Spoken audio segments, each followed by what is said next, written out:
అది మహారాష్ట్రలోని మాలేగావ్ మున్సిపల్ కార్యాలయం. పని సమయంలో పనే కాకుండా వీళ్ళకు రంజాన్ కాబట్టి ఒక గంట ముందుగా వెళ్ళడానికి పర్మిషన్ కూడా ఇచ్చిండ్రు. ఇచ్చినా కూడా ఆఫీస్ టైంలో పని పక్కన పడేసి నమాజ్ చేస్తున్నారు.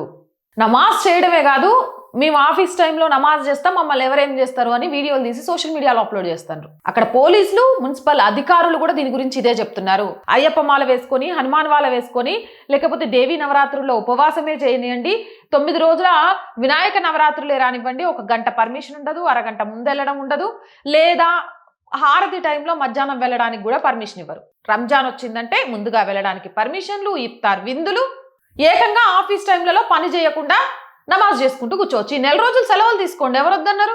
ప్రజలు ట్యాక్స్ల రూపంలో కట్టే డబ్బులను జీతాలుగా తీసుకుంటూ ఆఫీస్ టైంలో మా ఇష్టం, మేమేమైనా చేసుకుంటాం, మేము నమాజ్ చేస్తాం, నోరు మూసుకొని కూర్చోవాల్సిందే అన్నట్టుగా వ్యవహరించడం ఎంతవరకు కరెక్ట్?